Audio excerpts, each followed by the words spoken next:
नमस्कृत्य नरं चैव नरोत्तमं देवीं सरस्वतीं व्यासं ततो जयमुदीरयेत् मूकं करोति वाचालं पङ्गुं लङ्घयते गिरिं यत्कृपातमहं वन्दे परमानन्दमाधवं यत्कृपातमहं वन्दे परमानन्दमाधवं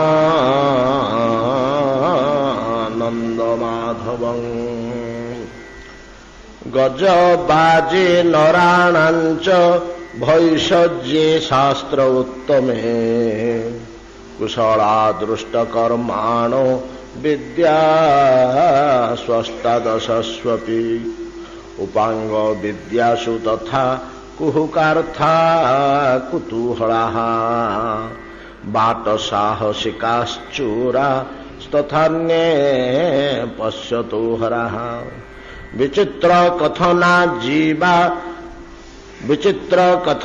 जीवा चाटुकाराश्च मागधा शास्त्रोपजीविनश्चैव तथान्ये सस्यहारका द्यूतकाराश्च पुंश्चल्यो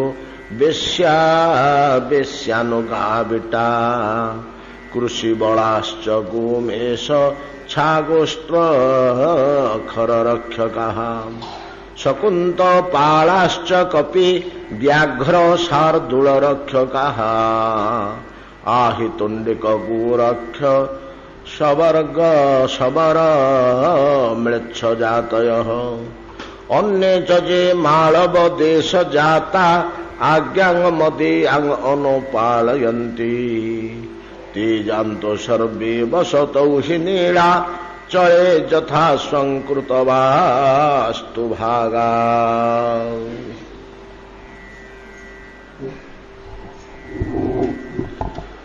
श्रील श्रीपाद महर्षि जैमिनी मुनि ऋषि मान सम्मुखें पुरुषोत्तम क्षेत्रर महिमा श्री जगन्नाथ देवंकर आविर्भाव तथा ताहंकर विचित्र लीला कथा वर्णना करी कहउछन्ति। इंद्रदमन राजा श्री जगन्नाथ धाम यात्रा करने निमंते समस्त देशवासी को आह्वान प्रदान करुछन्ति एवं समस्त को साथरे नहीं नीलाचल पुरुषोत्तम धाम को जीवा निमंते प्रस्तुति आरंभ करिछन्ति। ईश्वराभिमुखी ईश्वरंग निकट को गति करने निमंते यत्न प्रयास चेष्टारत महाराज इंद्रदमन जहा जीवर कर्तव्य भितरे एकमात्र कर्तव्य बोली शास्त्र रे निर्दिष्ट है। जीव शब्द रे एठे मनुष्य समाज को बुझाए। जज जीव 84 लाख जोनि अनेक प्रकार जीव अछंती तन्मध्यरे ईश्वराभिमुखी होगा पाई ईश्वरंग निकट को गति करने पाई केवल मनुष्य मात्र समर्थ। अन्य जीव माने मनुष्य जन्म रे उपस्थित न होवा पर्यंत ईश्वराभिमुखी हो पारती नहीं, प्रकृति द्वारा सुनियंत्रित हो जीवन यापन करती। भगवान को निकट को गति करने निमंते तांको आड़ू को जीवा पाई धीरे धीरे अग्रसर होगा पाई ईश्वर चरणारविंदर निकटवर्ती होगा पाई जो व्यवस्था आमर रही मार्गदर्शक जो माने अछंती से मार्गद्रष्टा होछंती आमर शास्त्रगण।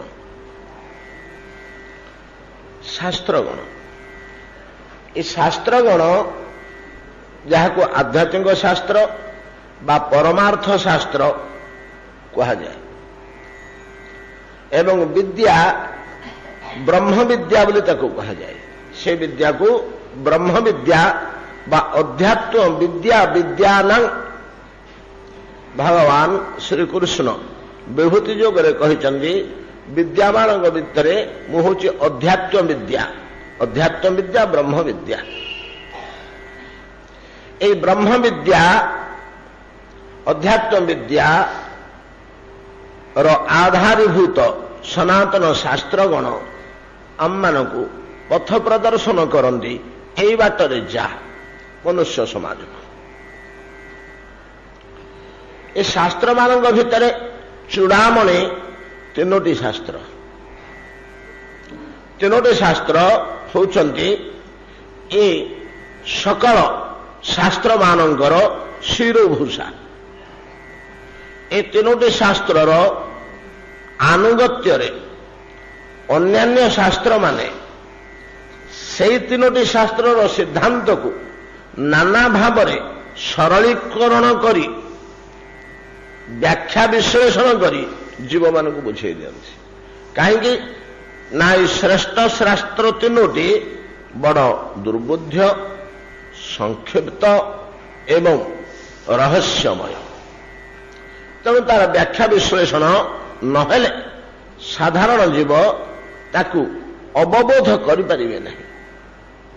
ए तीनोटी शास्त्र जे मुख्य शास्त्र एमाने किए किए वेदांत दर्शन दशोपनिषद श्रीमद् भगवत गीता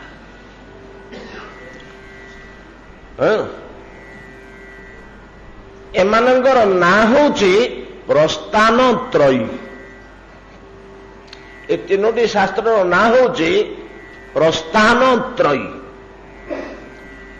एगो प्रस्थान त्रयी कहा जाए। अलग अलग ना रे नामकरण करा जाए ने एमान को प्रस्थान त्रयी कहा जाए। वेदांत दर्शन बा ब्रह्मसूत्र बा उत्तर मीमांसा ये गोटे शास्त्र ना। वेदांत दर्शन 556 सूत्र ता भितर रही गोटे गोटे ही गोटे गोटे सूत्र 5टी अक्षर 10टी अक्षर 7टी अक्षर 3टी अक्षर गोटे दुर्बोध्य। जेपरि प्रथम सूत्र जन्माद्यस्य जतः एतिक है प्रथम सूत्र। द्वितीय सूत्र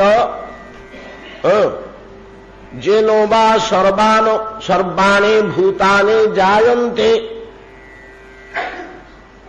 सब छोटिया छोटिया वाक्य एगो सूत्र कह जाए वेदांत सूत्र।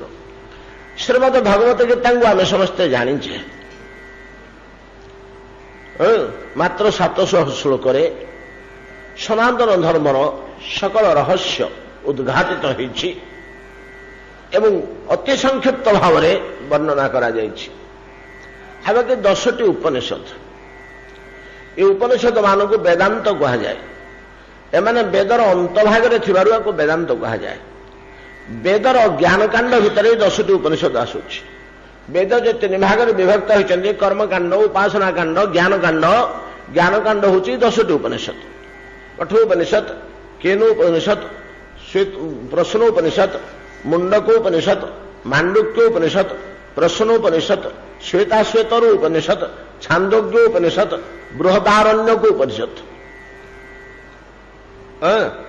एमाने 10टी उपनिषद वेदांत दर्शन एवं श्रीमद् भगवत गीता ये हेले प्रस्थान त्रयी।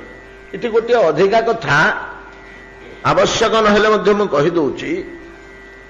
भारतवर्षर सनातन धर्म रे कौनसी महादार्शनिक बा आचार्य प्रवर एक नूतन मतवाद प्रतिष्ठा करी जदि तांगर धर्म मत को स्थापन करने को चेष्टा करती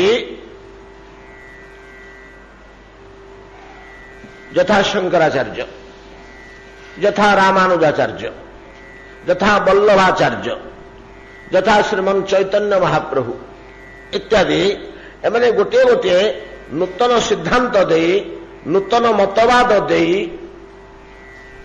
नुआ पथटीए निर्माण करी आध्यात्मिक पथ भगवान निकट जावा ताकू सुप्रतिष्ठा करी भारतीय मानू से पथरे जीवा निमंते आह्वान दियंती बा प्रेरणा दियंती ताहले सेमानंकर से मतुटी ग्रहण करा जिवो केतेबेले ना जदि ए प्रस्थानत्रयी तांको मतटा को समर्थन करुचंती एटा हला तार शर्त नियम प्रस्थानत्रयी जदि समर्थन न करुचंती भारत रे सेही मत को ग्रहण करा जिवो नाही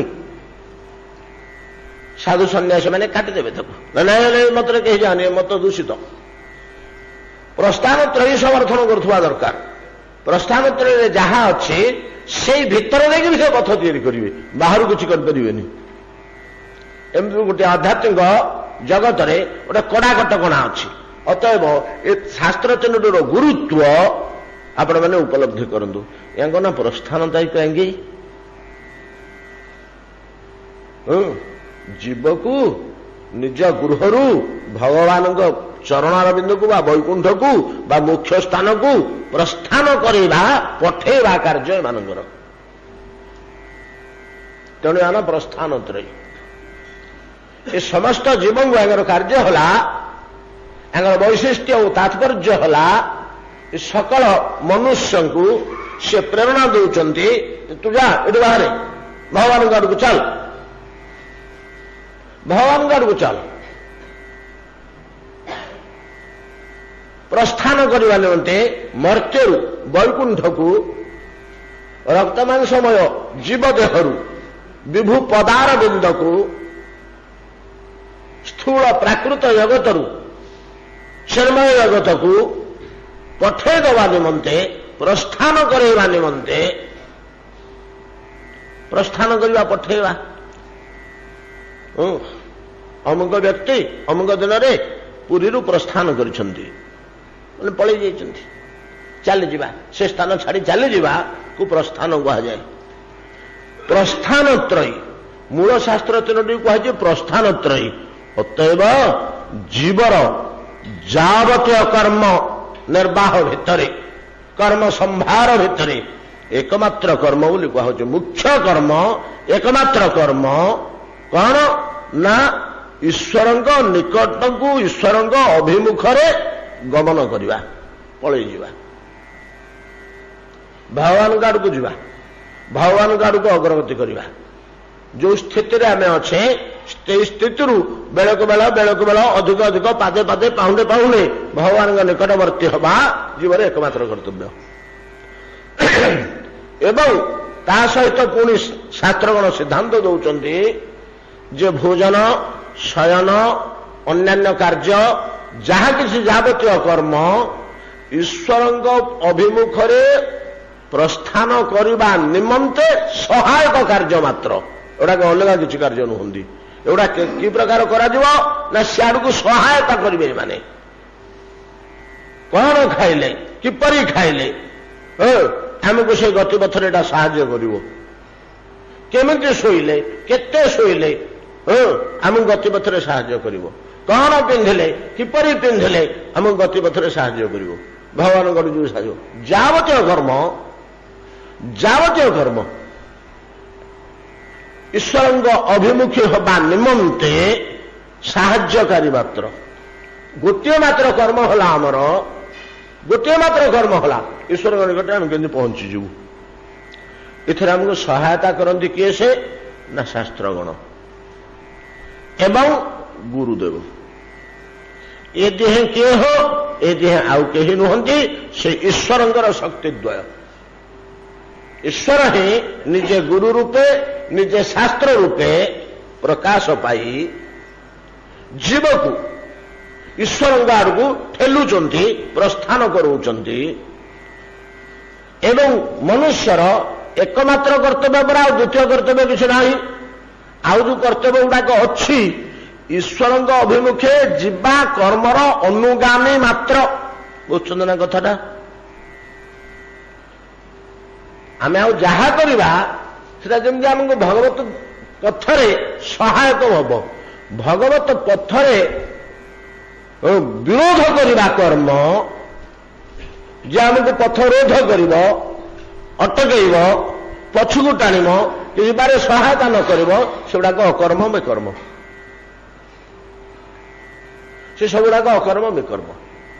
ଯେଉଁ ଯେଉଁ ଯାହା କର୍ମ ତାହାକୁ କୁହାଯାଏ ଯେ ଆମକୁ ଭାଗବତ ଅଭିମୁଖେ ଯିବା ନିମନ୍ତେ ସହାୟତା କରେ। ଏବଂ ସେଗୁଡ଼ିକୁ ବେଦ ନିର୍ଦ୍ଦେଶ କରି କହୁଛନ୍ତି ଏଗୁଡ଼ିକ କର୍ମ, ଏଗୁଡ଼ାକ ନ କଲେ ତାହା ହେଲା ଅକର୍ମ, ୟାର ଓଲଟା ଆଚରଣ କଲେ ତାହା ହେଲା ବିକର୍ମ। ଅତଏବ ଜୀବର ଯଦି ଏକମାତ୍ର କର୍ମ ଈଶ୍ୱରଙ୍କ ନିକଟକୁ ଗତି କରିବା ନିମନ୍ତେ ଏବଂ ତାହା କେବଳ ସୁଲଭ ହୁଏ ମାନବ ଶରୀରରେ, ମାନବ ଶରୀର ଛାଡ଼ିଦେଲେ ଆଉ କୌଣସି ଦେହରେ ଏଇଟା ସମ୍ଭବ ହୁଏନି। ଆମେ ଗୁଡ଼ିଏ ପୁଣ୍ୟକର୍ମ କରି ସ୍ୱର୍ଗକୁ ପଳେଇବା, ଦେବତାଟେ ହେବା, କି ଯକ୍ଷଟିଏ ହେବା, କି ଗନ୍ଧର୍ବଟିଏ ହେବା, କି ବିଦ୍ୟାଧରଟିଏ ହେବା, କି କିନ୍ନରଟିଏ ହେବା, ସ୍ୱର୍ଗୀୟ ଜୀବ। ବିଭିନ୍ନ ପୁଣ୍ୟକର୍ମ କରି ଲୋକେ ଦେବଜନୀରେ ଜନ୍ମ ହୁଅନ୍ତି। ସବୁଗୁଡ଼ାକ ଦେବଜନୀ। ଯେମିତି ପଶୁ ଯୋନି, ନାନା ପ୍ରକାର ପଶୁ ଅଛନ୍ତି। ମାନବ ଯୋନି, ନାନା ପ୍ରକାର ଧର୍ମର ଜାତିର ମନୁଷ୍ୟ ଅଛନ୍ତି। ଦେବଯୋନି, ନାନା ପ୍ରକାରର ଦେବତା ଅଛନ୍ତି। ସବୁଗୁଡ଼ା ଦେବଯୋନି। ଏଥିରେ ମୁଖ୍ୟ ହେଲେ ଦେବତା ଗଣ। ତାଛଡ଼ା ଯକ୍ଷ, ରକ୍ଷ, କିନ୍ନର, କିମ୍ପୁରୁଷ, ଗନ୍ଧର୍ବ, ଅପ୍ସରସ, ଯକ୍ଷ, ରକ୍ଷ, ବିଦ୍ୟାଧର, ଚାରଣ, ଗୁହ୍ୟକ, ଏଗୁଡ଼ା ସବୁ ଦେବଯୋନି। ଏ କର୍ମାନୁସାରେ, ପୁଣ୍ୟକର୍ମାନୁସାରେ ସ୍ୱର୍ଗ ଲୋକକୁ ଯାଇକରି କିଏ କୋଉ ଯୋନିରେ ଜନ୍ମ ହୁଏ, କିଏ ବିଦ୍ୟାଧର ହୁଏ, କିଏ ଗୁହ୍ୟକ ହୁଏ, କିଏ ଚାରଣ ହୁଏ, କିଏ ସେ ଗନ୍ଧର୍ବ ହୁଏ, କିଏ ଅପ୍ସରସ ହୁଏ, ଦେବଜନରେ ଜନ୍ମ ହୁଅନ୍ତି। ଏ ଦେବଜନକୁ ଯଦି ସ୍ୱର୍ଗରେ ଯଦି ଆମେ କିଛି କାଳ ରହିଯିବା, ଆମେ ଆଉ ସେ ଦେହରେ ଭଗବାନଙ୍କ ଆଡ଼କୁ ଅଗ୍ରଗତି କରିପାରିବା ନାହିଁ। ସେଠି ରହିଯିବା ସେତିକିରେ। ଦେବଲୋକକୁ ଗଲେ ମଧ୍ୟ ଦେବତା ଦେହରେ ଈଶ୍ୱର ଉପାସନା କରି ହୁଏ ନାହିଁ ଭଗବାନଙ୍କୁ। ଇଆଡ଼େ ମନୁଷ୍ୟ ଦେହରୁ ତଳୁକୁ ଖସିଲେ ପଶୁ ପକ୍ଷୀ କୀଟ ପତଙ୍ଗ ହେଲେ ମଧ୍ୟ ଈଶ୍ୱରଙ୍କ ଆଡ଼କୁ ଯାଇ ହୁଏନି। ଗୋଟିଏ ମାତ୍ର ଯୋଉଟା ସୌଭାଗ୍ୟବଶତଃ ଆମକୁ ମିଳିଯାଇଛି, ମନୁଷ୍ୟ ଦେହ ଆମେ ପାଇଯାଇଛୁ। ଏତିକି ବେଳେ ଯଦି ଆମେ ପ୍ରସ୍ଥାନ ଆରମ୍ଭ ନ କରିଦେବୁ, ଈଶ୍ୱରଙ୍କ ଆଡ଼କୁ ଗତି ଆରମ୍ଭ ନ କରିଦେବୁ, ନିଶ୍ୱାସ ନୈବ ବିଶ୍ୱାସ କଦା ରୁଦ୍ଧୁ ଭବିଷ୍ୟତି। ଏବଂ ତାପରେ ଯଦି ଫେରେ ମନୁଷ୍ୟଟିଏ ନ ହେଇ ଟିକେ ଉପରକୁ ପଳେଇକିରି ଦେବତା ଯକ୍ଷ ରକ୍ଷ କିନ୍ନର ହେଲୁ, କିମ୍ବା ଟିକେ ତଳକୁ ବସିକିରି ପଶୁପକ୍ଷୀ ହେଇଗଲୁ, ଆଉ ଆମେ ଈଶ୍ୱରଙ୍କ ଆଡ଼କୁ ଗତି କରିବାର ଯୋଗ୍ୟତା ପାଇଲୁ ନାହିଁ, ହରେଇଦେଲୁ ସେ ଯୋଗ୍ୟତା। କେବଳ ମନୁଷ୍ୟ ଶରୀରରେ ହିଁ ସମ୍ଭବ। ଇଏ ସନାତନ ଶାସ୍ତ୍ରର ସିଦ୍ଧାନ୍ତ। କେବଳ ମନୁଷ୍ୟ ଶରୀରରେ ହିଁ ଏଇଟା ସମ୍ଭବ। ଗୋସାଇ ସେଥିପାଇଁ ଗୋଟିଏ ପଦ ସୁନ୍ଦର ଲେଖିଲେ, ସାଧନ ଧାମ ମୋକ୍ଷକର ଦ୍ୱାରା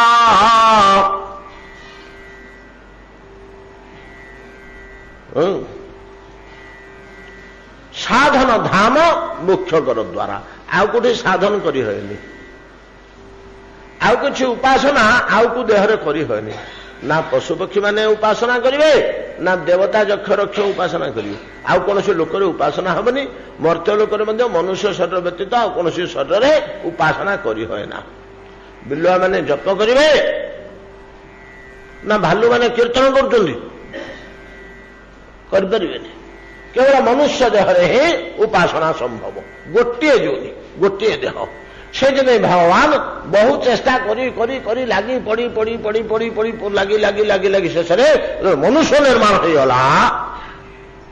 ଦେଖି ସନ୍ତୋଷ ଭଗବାନ। ମନୁଷ୍ୟ ଦେହେ ଦିବ୍ୟ ଜ୍ଞାନ ଦେଖି ସନ୍ତୋଷ ଭଗବାନ। ଭଗବାନ ସନ୍ତୁଷ୍ଟ ହେଇଗଲେ, ହଁ ସାର୍ଥକ ହେଲା। ଯୋଉଥିପାଇଁ ମୁଁ ବିଶ୍ୱ ନିର୍ମାଣ କରିଥିଲି, ନାନାବିଧ ଜୀବ ସୃଷ୍ଟି କରିଥିଲି, ଏଡ଼େ ବଡ଼ ପରିକଳ୍ପନା, ଏଡ଼େ ବଡ଼ ଯାନ୍ତ୍ରିକ ବ୍ୟବସ୍ଥା, ଯେଉଁ ଉଦ୍ଦେଶ୍ୟରେ, ସେ ଉଦ୍ଦେଶ୍ୟରେ ସିଦ୍ଧି ହେଲା। ଏଇଠିକି ପଳେଇ ଆସିଲା ପରେ ଏଇ ପ୍ରୋସେସିଂରେ এইଠୁ ସେ ଯିବା ପାଇଁକି ସମର୍ଥ ହବ, ଯୋଗ୍ୟ ହବ। ତେଣୁ ଏଇ ସୁଯୋଗ ଆମେମାନେ କେତେବେଳେ ହେଲେ ହରେଇବା ଉଚିତ ନୁହେଁ। ବଡ଼େ ଭାଗ ମାନୁଷ ତନୁ ପାବା, ସୁର ଦୁର୍ଲଭ ସବ ଗ୍ରନ୍ଥ ନିଗାବା। ସୁର ଦୁର୍ଲଭ, ଦେବ ଦେହରେ ଦୁର୍ଲଭ ହରି ଉପାସନା। ମନୁଷ୍ୟ ଦେହରେ ଯାହା ମିଳୁଛି, ଯୋଉ ସୁଯୋଗଟା ମିଳିଛି, ଦେବତା ଦେହରେ ସେ ସୁଯୋଗ ମିଳିବ ନାହିଁ। ସୁର ଦୁର୍ଲଭ ସବ ଗ୍ରନ୍ଥ ନିଗାବା। ସାଧନ ଧାମ ମୋକ୍ଷ କର ଦ୍ୱାରା। ଏ ଦେହଟା ପାଇ ଯଦି କେହି ଈଶ୍ୱର ଉପାସନା ଦିଗରେ ଅଗ୍ରଗତି ନ କଲା ତାହେଲେ ଶାସ୍ତ୍ରମାନେ ତାକୁ କହିଛନ୍ତି ଆତ୍ମଘାତୀ। ଆତ୍ମଘାତୀ ଗୋସାଇଁଜୀ ମଧ୍ୟ ସେଟା ଲେଖିଛନ୍ତି। ଗୋସାଇଁଜୀ ଯୋଉ ଶ୍ଲୋକଟି ଲେଖିଛନ୍ତି, ଏଇ ଯୋଉ ଦ୍ୱିପଦ ଆମେ ଗାନ କଲେ, ଏଟା ଭାଗବତର 11 ସ୍କନ୍ଧର ଗୋଟିଏ ଶ୍ଲୋକର ଅନୁବାଦ, ଏକଦମ ଟ୍ରୁ ଟ୍ରାନ୍ସଲେସନ। ବଡେ ଭାଗ ମାନୁଷ ତନୁ ପାवा ସୁର ଦୁର୍ଲଭ ସବ ଗ୍ରନ୍ଥ ନିଗାଭା କରଣ ଧାର ସଦ ଗୁରୁ ଦୃଢ ନାବା ଦୁର୍ଲଭ ସାଜ ସୁଲଭ କରି ପାवा।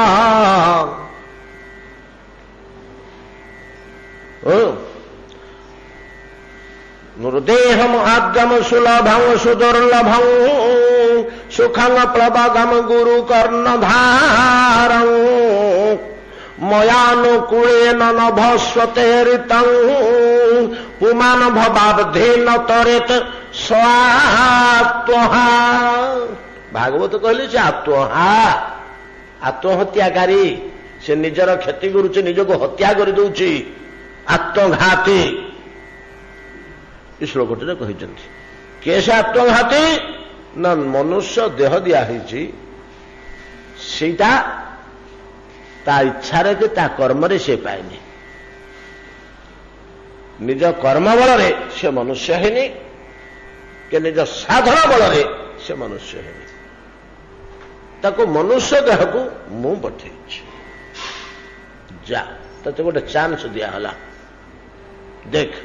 କାହାକୁ 2-3ଟା ଚାନ୍ସ ମଧ୍ୟ ଭଗବାନ ଦିଅନ୍ତି।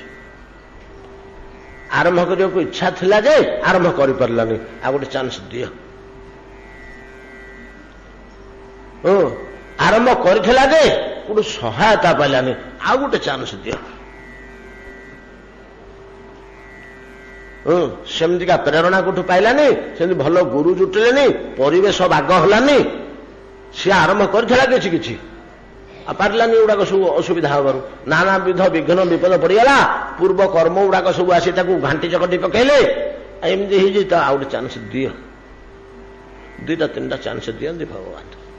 ଯଦି ଆରମ୍ଭ ନ କରିଦେଲା ଜୀବ, ଏଟା ନିରାଟ ସତ କଥା ଆଜ୍ଞା, ଫୋପାଡ଼ି ଦିଅନ୍ତି, ଯା ଏଟା କିଛି କାମରେ ଆସିବ, ପଡ଼ିଥିବ। ସର୍ପ ବ୍ୟାଘ୍ର ଜନିରେ ପଡ଼ିଥିବ। ତେଣୁ ଆମ ସମସ୍ତଙ୍କର ପରମ କର୍ତ୍ତବ୍ୟ ହେଉଛି ଈଶ୍ୱରଙ୍କ ଅଭିମୁଖେ ଯାତ୍ରାର ପ୍ରସ୍ତୁତି। କିଛି ରହିବାକୁ ଯାତ୍ରା ପ୍ରତି ଲୋଭ, ବାସନା ଆଉ କାମନା। ଯଦି ମୁଁ କେମିତି ଯାଆନ୍ତି ବୋଲି ଟିକେ ବାସନା କାମନା ଅନ୍ତତଃ ରହନ୍ତା, ଭଗବାନଙ୍କ ଆଡ଼କୁ ମୁଁ କେମିତି ଗତି କରିବି ବୋଲି, ତାହେଲେ ମଧ୍ୟ ଆଗକୁ 1-2ଟା ଚାନ୍ସ ଓ ଭଗବତ କୃପା ମିଳିବାର ସମ୍ଭାବନା ଅଛି। ନୃଦେହମ ଆଦ୍ୟମ ସୁଲଭମ ସୁଦୁର୍ଲଭଂ ସୁଖଂ ପ୍ଳବଗମ। ପ୍ଳବଗ ବୋଇଲେ ନୌକା, ପ୍ଳବ ଅର୍ଥାତ ଭାସିବା। ଭାସି ଭାସି ଯିଏ ଗତି କରେ ତାକୁ କହନ୍ତି ପ୍ଳବଗ। ଗୁରୁ କର୍ଣ୍ଣଧାର, ପଥଦ୍ରଷ୍ଟା, କୁଆଡକୁ ଯିବ ନୌକାଟା। ମୟାନୁକୂଳେ ନଭସ୍ୱତେରେ ତମ। ଆରେ ତତେ ନୌକା ଦିଆ ହେଇଛି, ତୁ ଗୋଟେ କର୍ଣ୍ଣଧାର ବସେଇ ଦେ। କର୍ଣ୍ଣଧାର ବସେଇ ଦେଲେ ମୁଁ ସେ ନୌକାଟାକୁ ପଛରୁ ପେଲିବି। ଆଜ୍ଞା ଭଗବାନ ଆଉ କଣଟେ କରନ୍ତି ଆମ ପାଇଁ। ନୌକାଟା ଗତି କରିବା ପାଇଁ ସମୁଦ୍ରରେ ମୁଁ ପଛରୁ ଠେଲିବି ନୌକାଟାକୁ, କିନ୍ତୁ କର୍ଣ୍ଣଧାରଟା ତୁ ବସା। କର୍ଣ୍ଣଧାରଟା ନ ବସେଇଲା ପର୍ଯ୍ୟନ୍ତ ମୁଁ ପଛରୁ ପେଲିବି ନାହିଁ। କାହିଁକି ନା ତୋ ନୌକା କୁଆଡେ ଯିବ ମୁଁ କଣ ଚିରକାଳ ଠେଲୁଥିବି ନା କଣ? ପଥର ହାଇକରି ତୁ ସମୁଦ୍ରରେ ପଡିଥିବୁ। ଏଇ ଶ୍ଲୋକଟିରେ ଏମିତି ଗୋଟିଏ ଜିନିଷ ଅଛି ଯେ ଆଜ୍ଞା ଭାଗବତଙ୍କର, ଯୋଉଥିରେ ଆମର କିଛି କରିବାର ନାହିଁ। ଆମର କିଛି କରିବାର ନାହିଁ। ନୌକା ତ ମିଳିଛି ମନୁଷ୍ୟ ଦେହ, କୃପା କରି ସେ ଦେଇଛନ୍ତି। କର୍ଣ୍ଣଧାରୁଟିଏ ଆମେ ବସେଇଦେବା, ଗୁରୁଟିଏ ପଛରୁ ସେ ଠେଲିବେ, ତାର ସେ ଯାଇକିରି ଆର କୂଳରେ ଲାଗିବ ବୈକୁଣ୍ଠ ନିକଟରେ। ଆମର କଣ କାମ ରହିଲା? ଆମର କୋଉଟେ କାମ ରହିଲା? କିଛି ତ କରିବାର ନାହିଁ। ସେ ଜପ କି ତପ କି ଉପାସନା କି ଶ୍ରଦ୍ଧା କି ତ୍ୟାଗ କି ଧ୍ୟାନ କି ଯଜ୍ଞ କି କିଛି କରିବା କଥା ଏଠି କୁହା ହଉନି। ବୋଲଛି ଖାଲି ତୁ କର୍ଣ୍ଣଧାରୁ ଟିକେ ବସେଇ ଦେ, ଯିଏ ବାଟ ଦେଖେଇ ପାରିବ। କର୍ଣ୍ଣଧାର ସଦଗୁରୁ ଦୃଢ ନ ହବା। ଗୋଟିଏ ବାଟ ଜାଣିବା ଲୋକକୁ ତୁ ବସା କର୍ଣ୍ଣଧାର କରି, ସେତିକି ବସେଇ ଦେଲେ ମୁଁ ଠେଲିଲି ପଛରୁ। ମୟାନୁକୂଳେ ନ ମୟା ମୁଁ ଠେଲିବି। ଅତଏବ ପ୍ରତ୍ୟେକ ମନୁଷ୍ୟର କର୍ତ୍ତବ୍ୟ ଈଶ୍ୱରଙ୍କ ଅଭିମୁଖରେ ଯାତ୍ରା, ନହେଲେ ଯାତ୍ରା ପାଇଁ ପ୍ରସ୍ତୁତି। ଏଇ ଜନ୍ମରେ ପ୍ରସ୍ତୁତି ହେଇଥିଲା କିନ୍ତୁ ଯାତ୍ରା କରିପାରିଲେନି, ଭଗବାନ ଚାନ୍ସ ଗୋଟେ ଦେବେ। ଏପରିକି ପ୍ରସ୍ତୁତି ନ କରିପାରିଲେ ମଧ୍ୟ ଅତତ ଶ୍ରଦ୍ଧା, ବାସନା, ଲୋଭ, ମୁଁ କେମିତି ଟିକେ ଯାଆନ୍ତି କି, ସେ ପଳଉଛି, ସେ ପଳଉଛି, ସେ ପଳଉଛି, ମୁଁ ବାହାରିକରି ଘରୁ ଯାଇପାରୁନି, ମୁଁ ଟିକେ କେମିତି ଯାଆନ୍ତି ହେ ପ୍ରଭୁ। ବାସନା ଟିକେ କନ୍ତ ଯଦି ରହିବ, ସେ ବାସନା ଆର ଜନ୍ମରେ କର୍ମ, ତାର ଜନ୍ମରେ କର୍ମର ଫଳ ରୂପେ ନିଶ୍ଚିତ ଭାବରେ ପ୍ରତିଭାତ ହେବ। ଏଇ ମାନବ ଜୀବନର ସର୍ବଶ୍ରେଷ୍ଠ କର୍ମ ବା ଚରମ ସିଦ୍ଧାନ୍ତ ମନୁଷ୍ୟର ଦେଖୁଛନ୍ତି ମହାରାଜା ଇନ୍ଦ୍ରଦମ୍ନ। ନୀଳାଚଳ ଅଭିମୁଖେ ପ୍ରତ୍ୟକ୍ଷ ଦେବତା ଯାହା ବହୁଦିନ ଧରି ଖୋଜୁଥିଲେ, ତାର ସନ୍ଧାନ ପାଇଲା ପରେ ତାରି ଚରଣାର ବିନ୍ଦୁକୁ ଗତି କରି ଏବଂ ଯାବଜ୍ଜୀବକ ସେଠି ବାସ କରିବା ନିମନ୍ତେ ମନସ୍ଥ କରି ପ୍ରସ୍ତୁତ ହୋଇ ଯାତ୍ରା ଆରମ୍ଭ କରିବାକୁ ଯାଉଛନ୍ତି। ଏବଂ ଏ ସୁଯୋଗଟା ସମସ୍ତ ପ୍ରଜାଙ୍କୁ ଦଉଛନ୍ତି। ମୁଁ ରାଜା ହିସାବରେ ଏ ସୁବିଧା ସମସ୍ତଙ୍କୁ ଦେବା ଉଚିତ। ଚାଲ ସମସ୍ତେ ମୋ ସାଥିରେ ସମସ୍ତେ ଚାଲ, ମର୍ତ୍ତ୍ୟ ବୈକୁଣ୍ଠରେ ପହଞ୍ଚିବା, ଭଗବାନଙ୍କ ଚରଣାର ବିନ୍ଦୁରେ ପହଞ୍ଚିଯିବା। ଚାଲ। 2 ଦିନ ଧରି ଆମେ ଆଲୋଚନା କଲେ କାହାକୁ କାହାକୁ ସେ ସାଙ୍ଗରେ ନେଉଛନ୍ତି ନା, ଗୋଟିଏ ସମାଜ ପାଇଁ, ଗୋଟିଏ ରାଷ୍ଟ୍ର ପାଇଁ ଯେଉଁ ଯେଉଁ ଶ୍ରେଣୀର ଜୀବ ଆବଶ୍ୟକ, ମନୁଷ୍ୟ ଆବଶ୍ୟକ, ସମସ୍ତଙ୍କୁ ସାଥିରେ ନେଇ ଚାଲୁଛନ୍ତି। ପରିଶେଷରେ କଣ କହିଲେ, ଯୋଉ ଘୋଷଣା କଲେ, କଣ ଘୋଷଣା କରିଛନ୍ତି ଅନ୍ତିମ ଘୋଷଣାରେ? ଅନ୍ୟେଚ ଯେ ମାଳବ ଦେଶ ଜାତା ଆଜ୍ଞାଂ ମଦିୟାଂ ଅନୁପାଳୟନ୍ତି ତେ ଜାନ୍ତୁ ସର୍ବେ ବସତୌ ହି ନୀଳା ଚଳେ ଯଥା ସଂକୃତ ବାସ୍ତୁ ଭାଗା। ଅନ୍ୟେଚ, ଯୋଉମାନଙ୍କର ନାମ ଉଲ୍ଲେଖ ମୁଁ କଲି, ଏଇମାନେ ଚାଲନ୍ତୁ। ଯଦି ୟା ଭିତରେ ଅନ୍ୟ କୌଣସି ଜାତି ରହିଗଲେ, ଅନ୍ୟେଚ ମାଳବ ଦେଶବାସୀ ମାତ୍ରେ ଯିଏ ଯିବାକୁ ଚାହିଁବ, ଯୋଉମାନେ ମୋର ପ୍ରଜା ରୂପେ ମୋର ଆଦେଶକୁ ପାଳନ କରି ଜୀବନଯାପନ କରୁଛନ୍ତି, ମୋର ପ୍ରଜା ରୂପେ ମତେ ରାଜା ବୋଲି ମାନୁଛନ୍ତି, ଏ ସମସ୍ତେ ଯିଏ ଚାହିଁବେ ସେ ଯାଆନ୍ତୁ। ମୁଁ ସମସ୍ତଙ୍କ ପାଇଁ ବାସ୍ତୁ ଭାଗ କରି ସେଠି ବ୍ୟବସ୍ଥା କରିଦେବି। ବାସ୍ତୁ ଘର ଡିହ ରହିବା ନିମନ୍ତେ କାହାକୁ କେତେ ଜାଗା ଦରକାର, କିଏ କେମିତି ଚଳିବ, କିଏ କୋଉଠି ରହିବା ଉଚିତ, ତୃଣଭୂମି ନିକଟରେ ଗୋପାଳ ଗଣ, ଉଚ୍ଚା ଭୂମି ନିକଟରେ ବ୍ରାହ୍ମଣ ଗଣ, ଯୋଉଠି ଖାଲି କୁଶ ଛଡା ଆଉ କିଛି କଳିବନି, ଏଭଳିଆ ଜାଗା। କାଦୁଅ ବାଜିଲେ ତାଙ୍କ ବଡ ବଡ ଅସୁବିଧା, ପାଣି କାଦୁଅକୁ ବଡ ଭୟ ବ୍ରାହ୍ମଣ ମାନଙ୍କର। ସବୁ ଢିପ ଜାଗା ଦେଖିକିରି ସେ ରାଜା ମାନଙ୍କଠୁ ନେଇଥିବେ, ଯୋଉଠି ମୋଟେ ବର୍ଷା ନାହିଁ। କଣ ଉଠିବ ସେଠି? କେବଳ କୁଶ ଛଡା ଆଉ କିଛି ଉଠିବନି। ଆଉ କୁଶ ଦିଟା ତାଙ୍କର ଦରକାର, ସେ ସହଜରେ ମିଳିବ। ଏଭଳିଆ ଯାହାକୁ ଯାହା ଯଥାଯୋଗ୍ୟ ସ୍ଥାନ ମୁଁ ବାଣ୍ଟି ଦେବି, ବାସ୍ତୁ ଭାଗ କରି ସମସ୍ତେ ଚାଲନ୍ତୁ ବୋଲି ଘୋଷଣା କାରୟାମାସ, ଘୋଷଣା କରେଇଦେଲେ। ଏବଂ ଆଜ୍ଞାଂ ତନୁପତି ଯାତ୍ରାୟାଞ୍ଚ କୃତକ୍ଷଣ ନାରଦେନ ସମାଗତ୍ୟ ଦୈବଜ୍ଞଂ ଇଦମାହସ। ଏ ପ୍ରକାର ଆଦେଶ କରିଦେଇ ରାଜା ଇନ୍ଦ୍ରଦମ୍ନ ନାରଦଙ୍କ ମୁହଁକୁ ଚାହିଁଲେ। ମୁନିବର, ଆମେ ଯୋଉ ଲଗ୍ନଟା ନିର୍ଣ୍ଣୟ କରିଥିଲେ ଯାତ୍ରା ଆରମ୍ଭ କରିବା ବୋଲି କି, ନାଇଁ କି ପୂର୍ବରୁ ଆମେ ଆଲୋଚନା କରିଛେ, କୋଉ ମାସ, କୋଉ ପକ୍ଷ, କୋଉ ତିଥିରେ, କଣ ଶୁକ୍ଳ ପକ୍ଷର ଶୀତ ପକ୍ଷେ, ନାଇଁ କି ପଞ୍ଚମ୍ୟାଙ୍ଗ ଭୃଗୁବାସରେ, ଏଟା ଗୋଟେ ଯାଇନି କି ପୂର୍ବରୁ ଆଲୋଚନା କରିଛେ ଆମେ।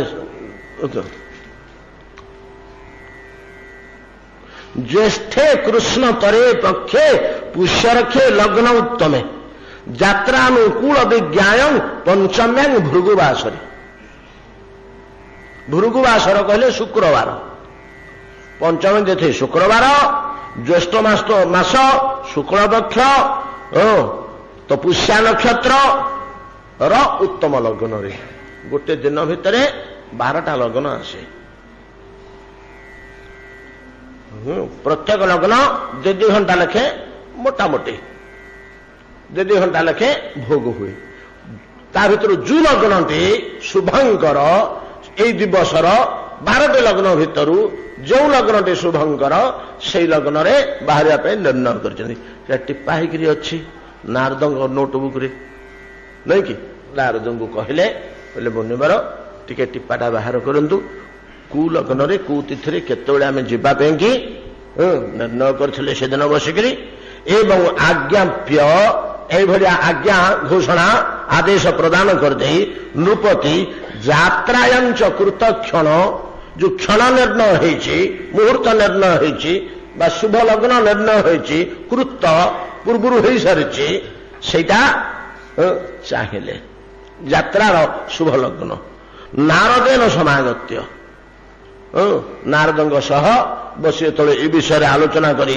से टीपा खाता बाहर कले सांगे सांगे डकैले ए ज्योतिष को डाकी दियो तो लग्न निर्णय ज्योतिष आसे राज ज्योतिष आसिक पहुंची गले दैवज्ञ ज्योतिष कहले एकदम आह लग्न टी शुणे दे लग्न जावाई निर्णय हो पूर्वर ज्योतिष महाशय शुण ए लग्न आसला क्षण या धरी प्रिपेयर हुआ प्रस्तुत हुआ ज्योतिष जाने कालगण को से काल गणना करती एतिक बेले जमी ए लग्न जमी आम ठीक गुण काढ़ा घर संवत्सर मुहूर्त में निर्णित यथा पुरा पूर्वर आम निर्णय कर रखीचु से मुहूर्त तावन मांगलिकम वस्तु जात सम्यक उपानय यही लग्न ठीक आम पाद बाहर करूँ घर नीलाचल अभिमुखे यात्रा करने निमंते इंद्रद्युम्न राजा आदेश दौरान पुरोहित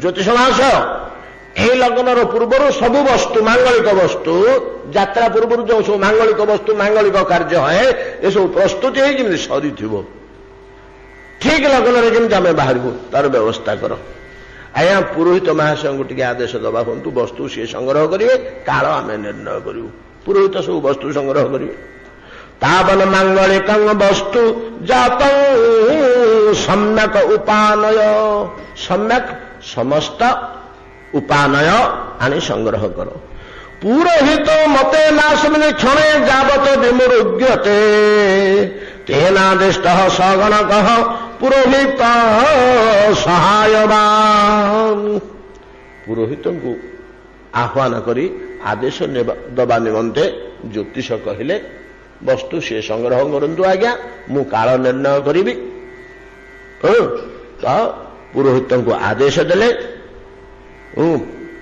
एतेन अस्मिन् पुरोहितम क्षणे जावत विमृग्यते पुरोहित मध्य आदेश प्राप्त है वस्तु संग्रह रे विमृग्य खोजिबा मृगया करवा खोजिबा अन्वेषण करवा विमुग्यते कौटी को वस्तु आसो कौटू कौन आसो समस्त वस्तु मांगलिक वस्तु यात्रा निमंते जहाँ जहाँ आवश्यक सबुड़िक संग्रह कले तेनादिष्ट सगणक पुरोहित सहायवान सगणक ज्योतिष मध्य वस्तु संग्रह रे पुरोहित को साहाय्य कले सहायवान आजहार समस्तानि मांगल्यानि द्विजोत्तम एवं अन्यान्य ब्राह्मण माने मध्य सहयोग कले उत्तम उत्तम ब्राह्मणगण दैवज्ञ ज्योतिष एवं पुरोहित सह अन्य समस्त ब्राह्मणगण समस्त मंगल द्रव्य संग्रह करी एकत्र आनी थोइले आजहार समस्त संग्रह करी रखिले आजहार समस्तानि मंगल्यानि द्विजोत्तम अत्रांतरे स्वराजर्षि दिव्य सिंहासने स्थित यात्राभिषेक मांगल्य विप्रयी प्राग अनुभाषित सनृपति इंद्रद्युम्न सिंहासन उपरे बसिथिबा समय रे निजर राज सिंहासन उपरे समस्त वस्तु संग्रह सरला परे पुरोहित और ज्योतिष प्रभृति आसे समस्त निवेदन कले हे महाराज वस्तु समस्त संग्रह हो गला, लग्न निकटवर्ती है, आम हाथ में बेसी समय नहीं, आम बर्तमान मांगलिक कार्यटा आरंभ करे आमको 2 घंटा कि 3 घंटा लगे कि घंटा 1.5 घंटा लगे, ये भितर कार्य सारी ठीक आम कार्य सरला बेलू लग्न आसी पहुंची जाइए, आम यात्रा आरंभ करवा, महाशय आसवा हूँ बोली राजा को जो जनइले। अत्रांतरे स्वराजर्षि दिव्य सिंहासन स्थित, दिव्य सिंहासन बसी से राजर्षि प्रवर ऋषि तुल्य राजा राजर्षि इंद्रदुम्न को जनाते यात्राभिषेक, यात्रा निमंते जो अभिषेक, अभिषेक कहले स्नान, तीर्थक्षेत्र को यात्रा, शुभ कर्म यात्रा, विशेष कर्म यात्रा निमंते ता पूर्वर अभिषेक करा जाए, ता पूर्वर अभिषेक हुंती, से जो अभिषेक स्नान, अभिषेक कहले स्नान, विभिन्न पदार्थ रे स्नान, तेणु यात्राभिषेक मांगल्य तो मंगलमय यात्रा अभिषेक निमंते आसवा हूँ बोले तले डाकिले। तो इंद्रदमन राजा आसन सिंहासन उठी जो तल को ओह्ल आसुंच, ब्राह्मण गण कौन कहले विप्रेयी प्रागानुभाषित, प्राक तो एतिक पूर्वर कहले, प्राक पूर्वर कही जमती यात्रा आरंभ कले, राजा सिंहासन उपर ओह्लैले, श्री सुगत बन्हे सुगताभ्यंग सुगते नाम दैवते न च पावमान्यादे सुगतेन पृथक मांगल्य वर्धने। तो ब्राह्मण गण श्री सूक्त प्रथमे पाठ कले, प्रथमे श्री सूक्त पाठ कले। श्री सूक्त पुरुष सूक्तर परवर्ती सूक्तटा हूँ श्री सूक्त।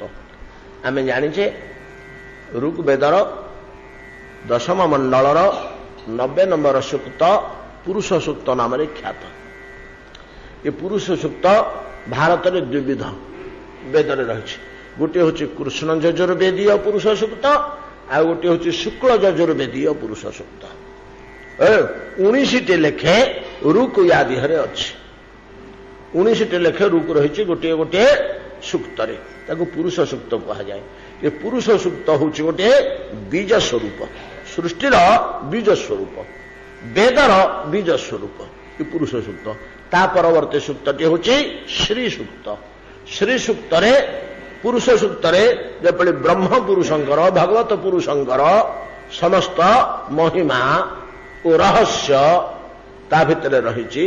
श्री सूक्त देवींगर शक्तिंगर समस्त रहस्य ता भितर लिपिबद्ध रही। प्रथम श्री सूक्त पाठ कले ब्राह्मण माने, राजा सिंहासन ओह्लैवा उपचक्र में उपक्रम करते श्री सूक्त पाठ कले। श्री सूक्त पढ़ी सारा बह्नी सूक्त पाठ कले। वेद एगुड़ा सब रही सूक्त बोलिया कह जाए, अनेक गुड़िया मंत्र एकत्र, जमी गुड़िए श्लोक को नहीं आमर गोटे अध्याय गुड़िए 20टी 25टी 50टी 30टी 35टी श्लोक को लेकर गोटे अध्याय, एमती केत गुड़िया मंत्र को लेकर गोटे सूक्त कह जाए।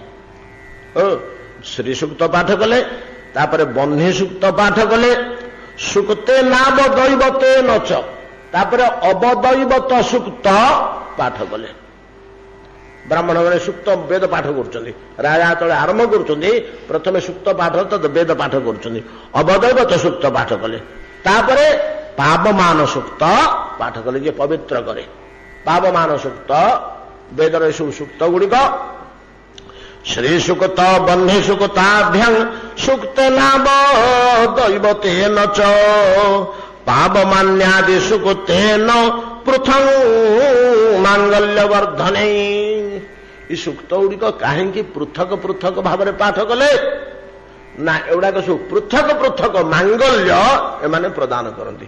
किए जश प्रदान करे, कौ सूक्त श्री प्रदान करे, कौ सूक्त विघ्न विनाशन करे, कौ सूक्त पवित्रता संपादन करे, पावमान सूक्त।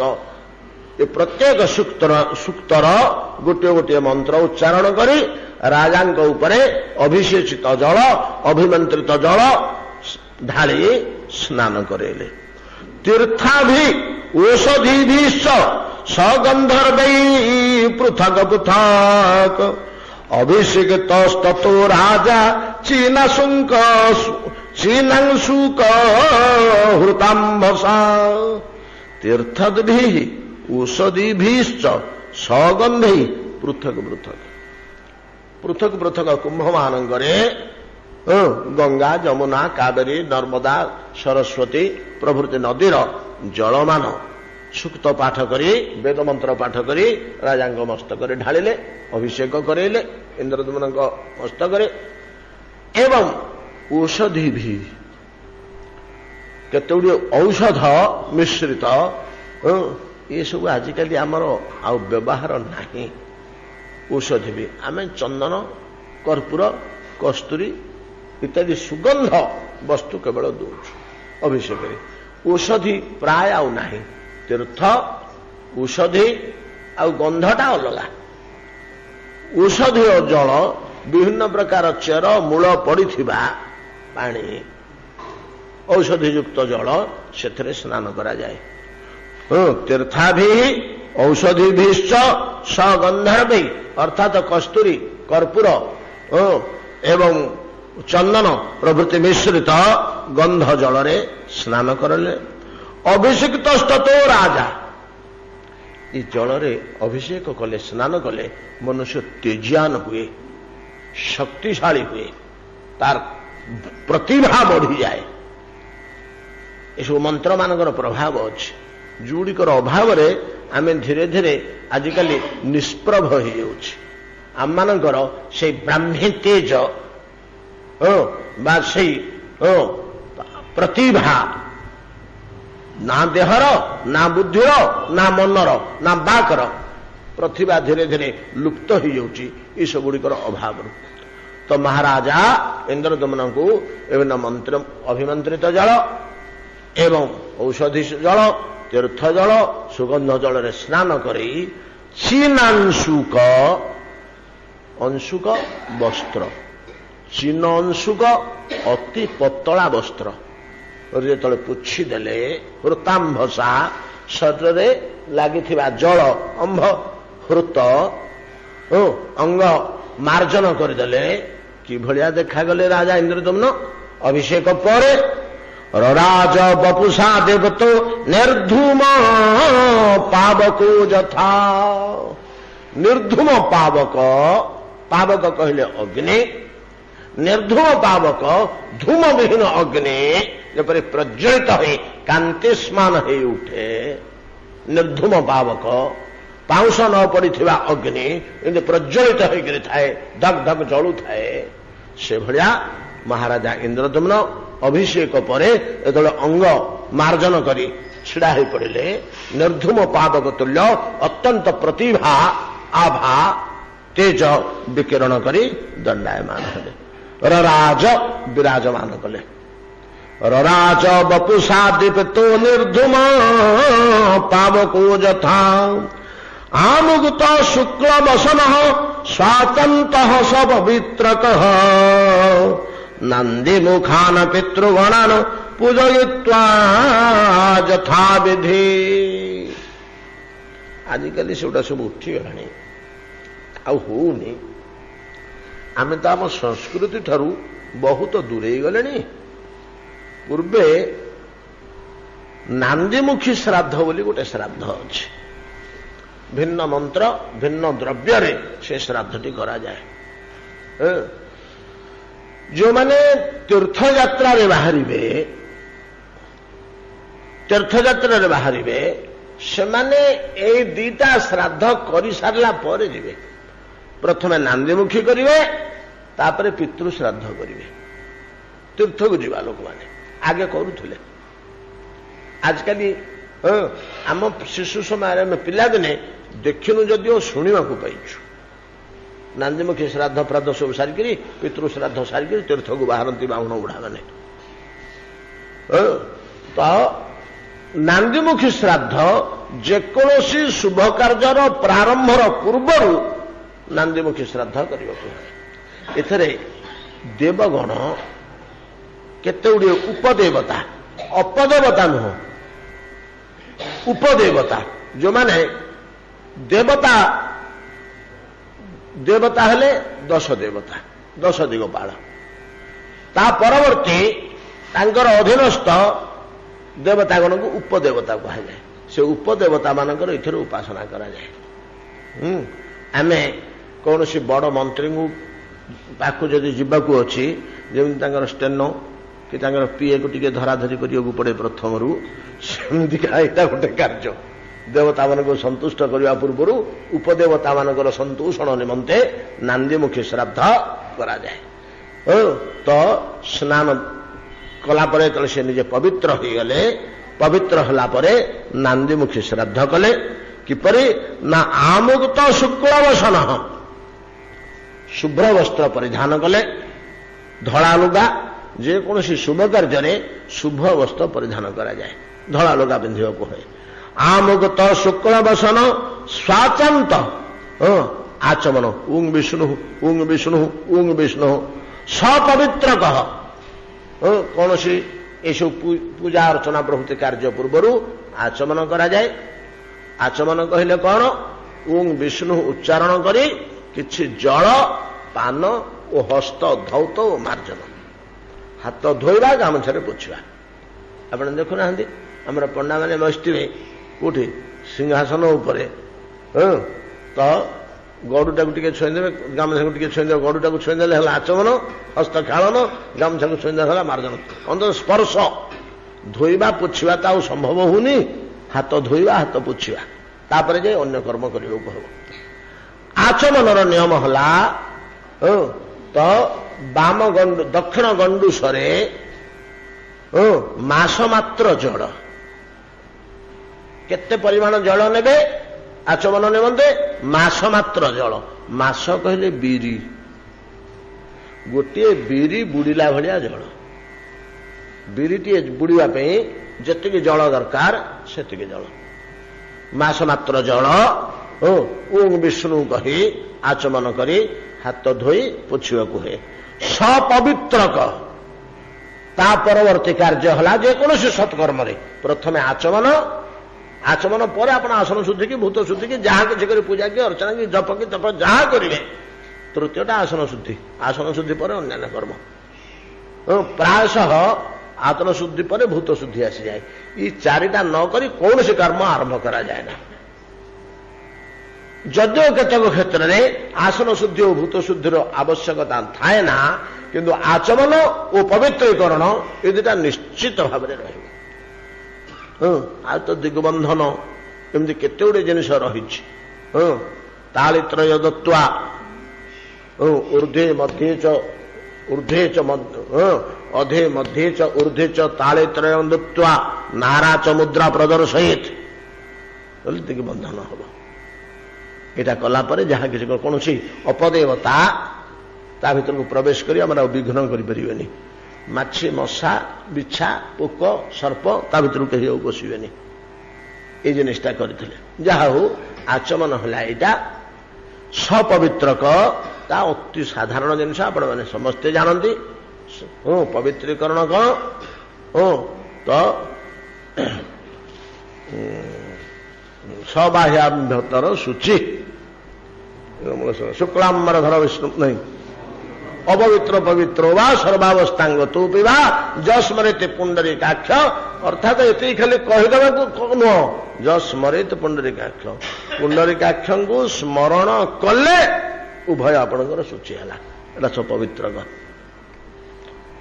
किसी समय ध्यान करने को हम स्मरण करने को हम नांदे मुखान आमुक्त शुक्ल वसन स्वाचंत सपवित्रक नंदी मुखान पितृगणान पूजयित्वा यथा विधि नंदीमुखी श्राद्ध कले तापर पितृ श्राद्ध कले जात्रा निमंते प्रस्तुत होउछन्ति जया राष्ट्र भूत हुत्वा गण होमांश्च जत्नतः शंखध्वनि सुगंधाढ्यम श्वेतवर्णं विधूमकं बन्हे प्रदक्षिण चक्रे दक्षिणा वर्तिघार्चिषा साक्षात्कारेण दधतं जयं राज्ञे जयार्थिने जया राष्ट्रभूत राष्ट्रभूत राष्ट्रभृत राष्ट्रभृत किए से ना जी राष्ट्र को धरछि धृतराष्ट्र धृतराष्ट्र शब्दर अर्थ हो राजा जे राष्ट्र को धरछि राजा राष्ट्र को धरता है आमे सब देहभृत आम सब देहभृत बोली कह जाऊनि कि कहीं आम देह टे धरछे तद्रूप राष्ट्रभूत राजा जो अग्निंकर उपासना करी जय लाभ करती सही अग्नि को तो होम द्वारा संतुष्ट करी कौन कि होम बोले ना गण होमश्च जत्नतः अति जत्न सहकारे गण होम आरंभ कले ये गण होम रे जो अग्नि की आवाहन करी संस्थापन करा जाए अग्नि अनेक प्रकार अछंती अनेक प्रकार अग्नि अछंती आमर जगन्नाथ मंदिर रे जो अग्नि स्थापन होती रोष घरे से किए से पावक नामा अग्नि पवित्रकारी क्यों होमरे क्यों अग्नि की आवाहन करने को हम तो से दक्षिणाग्नि को आवाहन करी गण होम कले गण होम कहले गण देवता उपासना निमंते होम एटा प्रथम होम शुभ कार्य महत कार्य आरंभ एटा प्रथम होम एथर गण देवता आहुति दि जाए गण देवता किए से गणेश अग्रपूज्य देवता मान भितर जो अग्रपूज्य गण देवता तांको गण देवता कहीं कहुच्छी ना शिव गण ये होचंती मुख्य शिवंग अनुगत अनुचर जेते अछंती किंतु देवजनी कथा आम कहले शिवलोक एमान को गण कहुए ए गण मानकर ईश बोली या ना हूँ गणेश गणपति इथरे किए किए सब अच्छा कि जोनी से गंधर्व किमपुरुष किन्नर अप्सरस इत्यादि सब देवजन बोली कहले शिवलोक एमाने सब किए से ना प्रेत पिशाच बेताल भूत कुष्मांड जमात भैरव एमती सब सब आउ केते अछंती मु तांको ना तर एटा सब बहुत गुड़े अच्छी ना बहु कैटेगोरी अच्छी आताको बड़ सुंदर भाव में वर्णना कर रामचरितमानस आमर तुलसीदास गोसाई जी ये सब जो शिव आमर बाहा को गले गण मानक आनंद कहले न सरे महाप्रभु बड़ भोजी हमारी आम ठाकुर बाहा को जाऊँ बहार टू बड़ मांगलिक करते को मुख हीन विपुल मुख काहू बिनु पद कर कहू बहु पद बाहू विचित्र जीव सुड़ाक सब एवं एगुड़िक समस्त कार्य विघ्न करती एमान को प्रथमे संतुष्ट न कले विघ्न विनाशक परा गणेश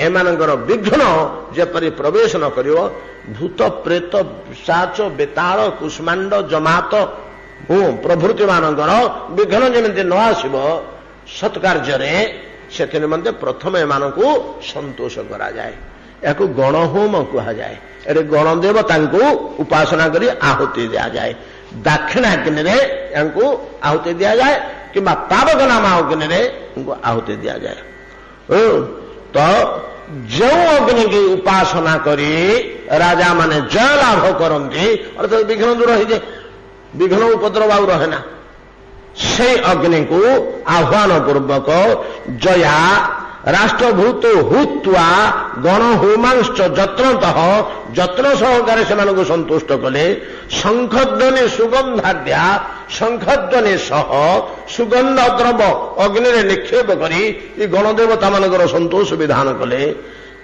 एवं श्वेत वर्ण विधूमक ए अग्नि जिते संतुष्ट चित्तरे हुत हुत ही जली उठिले यांकर वर्ण कौन पावक नाम अग्निंगर वर्ण कौन ना श्वेत वर्ण ये लाल दोषिबे धड़ालिया दोषिबे ଆପଣ ଲକ୍ଷ୍ୟ କରୁନାହାନ୍ତି ଅଗ୍ନିର ଶିଖାମାନଙ୍କ ଭିତରେ ସବୁ ଭିନ୍ନ ଭିନ୍ନ ରହିଛି। ଏଗୁଡ଼ାକ ଲକ୍ଷ୍ୟ କଲେ ଜାଣିପାରିବେ। ନିଆଁଟି ଜଳୁଛି, ତା ଭିତରେ ସମୟ ସମୟ ଧଳାଳିଆ, କେତେବେଳେ ଅଳ୍ପ ହଳଦିଆ, କେତେବେଳେ ଅଳ୍ପ ଲୁହିତ, କେତେବେଳେ ଅଳ୍ପ ରକ୍ତବର୍ଣ୍ଣ, କେତେବେଳେ ଧୂମବର୍ଣ୍ଣ କଳାଳିଆ, ଏମିତି 7ଟା ଶିକ୍ଷା ଅଛି। 7 ପ୍ରକାରର ଶିକ୍ଷା ଅଗ୍ନିର ଅଛି। ଏଟା ଅଗ୍ନି ବିଦ୍ୟା ବେଦରେ ସବୁ ରହିଛି। ୟାର ନାଁ ଗୁଡ଼ାକ କୋଉଠି ଟିପା ହେଇକି ମୋ ପାଖରେ ଥିବ କି କ'ଣ, ଗୁଡ଼ାକ ଆମର ଆବଶ୍ୟକ ହଉନି ବୋଲିକିରି ଆଉ ହଉନି। ଏ 7ଟା ଶିକ୍ଷାର ଅଲଗା ଅଲଗା ନାଁ ଅଛି। ଯୋଉ ଶିକ୍ଷାଟା ଉଠିବ, ଜ୍ୱଳନଟା ଉଠିବ, ସେ ଶିକ୍ଷାର ରଙ୍ଗ ସବୁ ଅଲଗା ଅଲଗା। ସେ ରଙ୍ଗ ଅନୁସାରେ ସେମାନଙ୍କର ନାଁ ଅଲଗା। କେଉଁ ଅଗ୍ନିରେ କେଉଁ ଶିଖାରେ କୋଉ ଦେବତାଙ୍କ ପାଇଁ ଆହୁତି ଦେଲେ ଠିକ ହୁଏ। ତ ଶୁକ୍ଳ ବର୍ଣ୍ଣ ଶ୍ଵେତ ବର୍ଣ୍ଣ ବିଧୂମକମ୍, ମୋଟେ ଧୂଆଁ ନଥିବା ଶ୍ଵେତ ବର୍ଣ୍ଣର ଅଗ୍ନିର ଶିଖା ତଳେ ପ୍ରଜ୍ୱଳିତ ହେଲା ରାଜା ଇନ୍ଦ୍ରଦମନ। ତାଙ୍କର କାର୍ଯ୍ୟ ମୋର ନିଶ୍ଚିତ ଭାବରେ ସିଦ୍ଧ ହେବ, କାହିଁକି ନା ଅଗ୍ନିଙ୍କ ଲକ୍ଷଣରୁ ଜଣାପଡ଼ିଲାଣି ବୋଲି ବହ୍ନି ପ୍ରଦକ୍ଷିଣ ଚକ୍ରେ ସେ ଅଗ୍ନିକି 7 ବାର ପ୍ରଦକ୍ଷିଣ କଲେ। ରାଜା ଇନ୍ଦ୍ରଦମନ ହୋମକୁଣ୍ଡରେ ଗଣଦେବତାଙ୍କ ହୋମକୁଣ୍ଡରେ ଜଳୁଥିବା ଶ୍ଵେତ ବର୍ଣ୍ଣର ପାବକ ନାମ ଅଗ୍ନିଙ୍କର ଚତୁଷ୍ପାର୍ଶ୍ୱରେ କି ପ୍ରକାର ପ୍ରଦକ୍ଷିଣ କଲେ ନା ଦକ୍ଷିଣାବର୍ତ୍ତରେ ଦକ୍ଷିଣରୁ ବାମକୁ ଦକ୍ଷିଣାବର୍ତ୍ତରେ ଅର୍ଚିଷା ଉଜ୍ଜ୍ୱଳ ଶିଖାଯୁକ୍ତ ଶ୍ଵେତବର୍ଣ୍ଣର ବିଧୂମକ ସେହି ପାବକ ନାମା ଅଗ୍ନିଙ୍କର ଚତୁଷ୍ପାର୍ଶ୍ୱରେ 7 ବାର ପ୍ରଦକ୍ଷିଣ କରି ପ୍ରଣାମ କଲେ ଅଗ୍ନିକୁ। ଜୟା ରାଷ୍ଟ୍ରଭୂତ ହୋତ୍ୱା ଗଣ ହୋମାଶ୍ଚ ଯତ୍ନତଃ ଶଙ୍ଖଧ୍ୱନି ସୁଗନ୍ଧାଢ୍ୟମ୍ ଶ୍ଵେତବର୍ଣ୍ଣଂ ବିଧୂମକମ୍ ବହ୍ନି ପ୍ରଦକ୍ଷିଣଂ ଚକ୍ରେ ଦକ୍ଷିଣାବର୍ତ୍ତିଗାର୍ଚିଷା ସାକ୍ଷାତକାରେଣ ଦଧତମ୍ ଜୟଂ ରାଜ୍ఞେ ଜୟାର୍ଥିନେ। ଯେଉଁ ଅଗ୍ନି ଜୟାର୍ଥୀ ରାଜାଙ୍କୁ ସାକ୍ଷାତକାରରେ ଜୟ ପ୍ରଦାନ କରନ୍ତି, ସାକ୍ଷାତକାର ବୋଲେ ସେତିକଳକୁ ସେଇ ଅଗ୍ନି ଜଳି ଉଠିବା ଆବଶ୍ୟକ, ତେବେ ସେଟା ସାକ୍ଷାତକାର ହେଲା।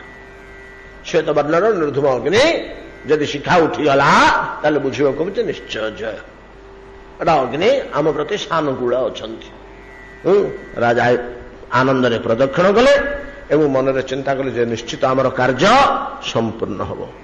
ନବଗ୍ରହ ମଖାନ୍ତେ ତୁ ଗ୍ରହ କୁମ୍ଭେ ନ ସେଚିତ ଗ୍ରହାଣ ଦୌଷ୍ଠ୍ୟ ନାଶାୟ ସୌଷ୍ଠସ୍ୟାପି ବିବୃଦ୍ଧେ। ତା ପରବର୍ତ୍ତୀ କାର୍ଯ୍ୟ ହେଲା ପୁରୁଷୋତ୍ତମ କ୍ଷେତ୍ରକୁ ଆସି ଭଗବାନଙ୍କର ଦର୍ଶନ କରିବା ନିମନ୍ତେ କେତେ ଆତ୍ମପ୍ରସ୍ତୁତି ଦେଖନ୍ତୁ, କେତେ ଆତ୍ମପ୍ରସ୍ତୁତି। ଆମେ ମଧ୍ୟ ଯାଉଛେ ଯେ ଦେବ ଦର୍ଶନ କରିବା ପାଇଁ ତୀର୍ଥରେ, ଆମର ବି ପ୍ରସ୍ତୁତିଟା କିଛି 4 ଦିନ ତଳୁ ହଉଛି, କିଛି କମ ହଉନି। ଆମର ପ୍ରଥମ ପ୍ରସ୍ତୁତି ହଉଛି ଏସିରେ ଟିକେଟଟା ମିଳିଲା କି ନାହିଁ। ଦ୍ୱିତୀୟ ପ୍ରସ୍ତୁତି ବାଟରେ କ'ଣ ଖାଇବି।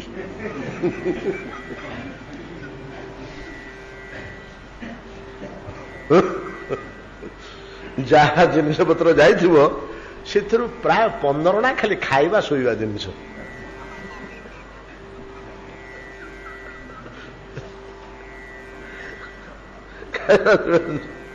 ଆଉ କୋଉଠି ଜାଣିବନା ଜିନିଷଟା ଏଟେ ଠିକ, ଆଉ କଣ ଏମିତି ଥିବ ସିନା, ନହେଲେ ଦ୍ରବ୍ୟ ଭିତରେ ଖାଲି ଖାଇବା ଶୋଇବା ଜିନିଷ ତିକ ରହିଥିବ।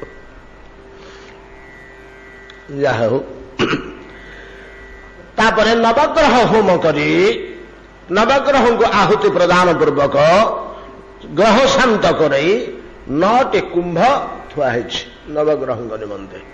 ଜଳପୂର୍ଣ୍ଣ ପୂର୍ଣ୍ଣ କୁମ୍ଭ 9ଟି ଥୁଆ ହେଇଛି। ସେଥିରେ ନବଗ୍ରହଙ୍କୁ ଆବାହନ କରାହେଇକି ବସା ହେଇଛି ଘଟ ସ୍ଥାପନ କରି। ତା ଉପରେ ସେମାନଙ୍କୁ ଆହୁତି ଦିଆହେଲା। ଗ୍ରହ ପୂଜା ଯାହା ଯେମିତି କାହାର କୁ ଦ୍ରବ୍ୟ, କୁ ବର୍ଣ୍ଣ, କି ବସ୍ତୁ, କାହାର ଧଳା ମୁରୁଜ, କାହାର କଳା ମୁରୁଜ ଇତ୍ୟାଦି ନାନାବିଧ ନୀତି ନିୟମ ରହିଛି।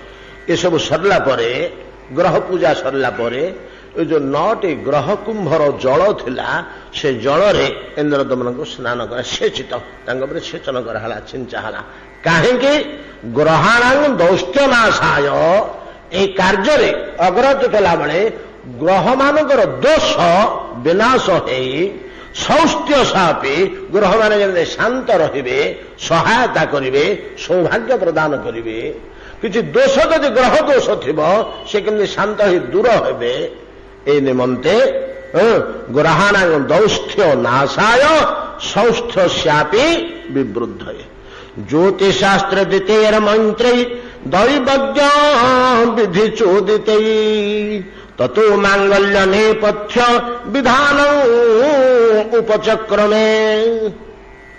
ଗଣହୋମ ଗଲା, ଅଭିଷେକ ଗଲା, ତାପରେ ଗଣହୋମ ଗଲା, ପିତୃ ନାନ୍ଦୀମୁଖ୍ୟ ପିତୃମୂର୍ତ୍ତି ଶ୍ରାଦ୍ଧ ଗଲା, ଗଣହୋମ ଗଲା, ନବଗ୍ରହ ଉପାସନା ଗଲା। ତା ପରବର୍ତ୍ତୀ କାର୍ଯ୍ୟ ତ ଦୈବଜ୍ଞ ଜ୍ୟୋତିଶାସ୍ତ୍ର ଦେତେଇ ମନ୍ତ୍ରେଇ ଆର ଦୈବଜ୍ଞ ବିଧି ଚୋଦିତେଇ। ଜ୍ୟୋତିଷଙ୍କୁ ଡାକି ଜ୍ୟୋତିଶାସ୍ତ୍ରର ନିୟମ ଅନୁସାରେ ନେପଥ୍ୟ ନିମନ୍ତେ ଯାହା ଯାହା ପ୍ରୟୋଜନ, ନେପଥ୍ୟ ଅଜ୍ଞାତ ପଥ, କୋଉଠିକି ଯିବା, କୋଉ ବାଟରେ ଯିବା, ବାଟରେ କଣ ପଡିବ, ନଦୀ ପଡିବ କି ପାହାଡ ପଡିବ କି ନାଳ ପଡିବ କି ବଣ ପଡିବ କି ମରୁଭୂମି ପଡିବ କି କାନ୍ତାର ପଡିବ କି ଦୁର୍ଭିକ୍ଷ ପଡିବ କି କିଏ କହିବ? ନେପଥ୍ୟ ଅଜଣା ପଥ, ଅଜ୍ଞାତ ପଥରେ ତ ବହୁଦିନ ଧରି କେତେ ଦିନ ଲାଗିବ, କେବେ ପହଞ୍ଚିବା, ଇତ୍ୟାଦି ସବୁ ତ ଅଛି।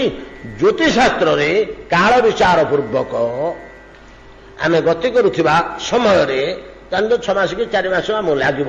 ୟାପରେ କଣ କଣ ସବୁ କାଳ ଆସୁଛି, ସେ କାଳ ଦେବାଙ୍କୁ ସନ୍ତୁଷ୍ଟ କରିବା ନିମନ୍ତେ ଜ୍ୟୋତିଶାସ୍ତ୍ର ପ୍ରବର୍ତ୍ତ ମନ୍ତ୍ର ମାନଙ୍କରେ ଜ୍ୟୋତିଶାସ୍ତ୍ର ସମ୍ବନ୍ଧୀୟ ଯେଉଁ କର୍ମ ରହିଛି ବିଧିବିଧାନ, ସେ ସମସ୍ତ ବିଧିବିଧାନ ଗୁଡ଼ିକ ମନ୍ତ୍ର ଉଚ୍ଚାରଣ ପୂର୍ବକ ତାକୁ ପୂର୍ଣ୍ଣ କଲେ।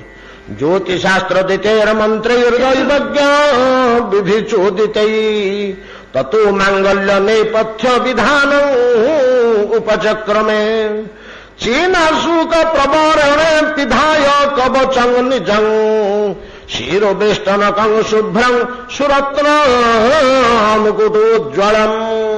ଜ୍ୟୋତିଷ କର୍ମଟା ସରିଲା ପରେ ସୁନ୍ଦର ଶୁକ୍ଳ ଅଂଶୁକ ବସ୍ତ୍ର ପରିଧାନ କଲେ। କା ଉପରେ ନା ପ୍ରଥମେ ନିଜ ଦେହରେ କବଚ ପିନ୍ଧିଲେ, କବଚ ସାଞ୍ଜୁ। ଶିରା ମନ୍ତ୍ର ଆମେ କବଚ ସମ୍ବନ୍ଧରେ ଆଲୋଚନା କରିଛେ 2-3 ମାସ ତଳେ ଥରେ, ବିବିଧ କବଚ ସମ୍ବନ୍ଧରେ। ତ କବଚ ପରିଧାନ କଲେ, କବଚ ଉପରେ ଶୁକ୍ଳ ଶୁଭ୍ର ବସ୍ତ୍ର ପରିଧାନ କଲେ। ତ ଚୀନାଂଶୁକ ପ୍ରବରଣେ ପିଧାୟ କବଚଂ ନିଜମ୍ ଶିରୋବେଷ୍ଟନକମ୍, ମୁଣ୍ଡରେ ପଗଡ଼ି ବାନ୍ଧିଲେ। ଉଷ୍ଣେଶ ତାକୁ କୁହାଯାଏ।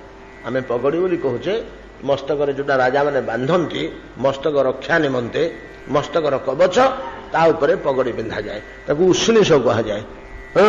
ତ ଶିରୋବେଷ୍ଟନକ ତାକୁ କୁହାଯାଏ ଶିରୋବେଷ୍ଟନକ।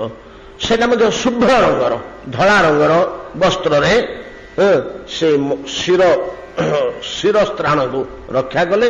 ସୁରତ୍ନ ମୁକୁଟ ଉଜ୍ଜ୍ୱଳ, ତାପରେ ରତ୍ନରେ ଉଜ୍ଜ୍ୱଳିତ ମୁକୁଟ ରାଜା ଇନ୍ଦ୍ରଦମ୍ନ ପରିଧାନ କଲେ। ସାବତଂସେ ଶ୍ରୁତି ଯୁଗେ ରତ୍ନ କୁଣ୍ଡଳ ଭୂଷିତେ ଗ୍ରୈବେୟକଂ ମହାର ଘନ୍ତୁ ହାରଂ ତରଳ ଭୂଷିତଂ। ସାବତଂସେ 2 କର୍ଣ୍ଣମୂଳରେ ରତ୍ନକୁଣ୍ଡଳ ଭୂଷିତେ, ରତ୍ନକୁଣ୍ଡଳ ପରିଧାନ କଲେ। ଗ୍ରୈବେୟକଂ ଗ୍ରୀବାରେ ପିନ୍ଧୁଥିବା, ବେକକୁ ଲାଗିକିରି ରହିଥିବା ହାର, ମହାର୍ଘ ମହାମୂଲ୍ୟବାନ, ତାକୁ ନିଷ୍କ କୁହାଯାଏ।